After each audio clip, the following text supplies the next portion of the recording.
ताज्या बातम्यांसाठी ABP माझाला subscribe करा आणि बेल आयकॉन प्रेस करा।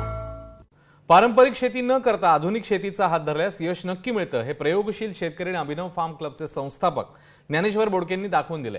शेतीतनं शाश्वत उत्पन्न मिळवण्याचा मंत्र बोडकेंनी माझा कट्ट्यावर उलगडून दाखवला आणि या कट्ट्याची दखल आता मुख्यमंत्री उद्धव ठाकरे यांनीही घेतली आहे। माझा कट्टा बघून शेतकरी ज्ञानेश्वर बोडकेंना मुख्यमंत्र्यांनी फोन करत त्यांच्याशी चर्चा केली।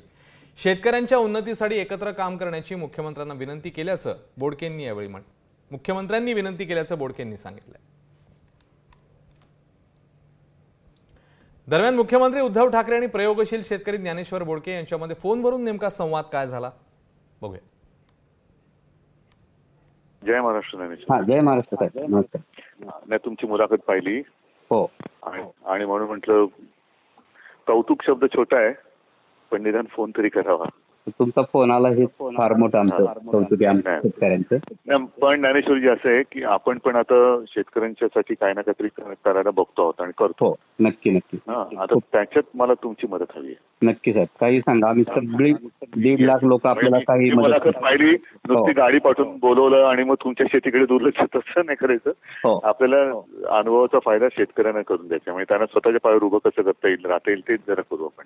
हो हो नक्की। तर मी माझ्या कार्यालयातनं पण आपल्याला संपर्क करायला सांगतो, कृषी मंत्र्यांना पण सांगतो आणि मग एकदा व्यवस्थित ठरवून या आपण इकडे, आपण बोलून पुढची तुमचे तोपर्यंत काही प्लॅन असेल तर करा।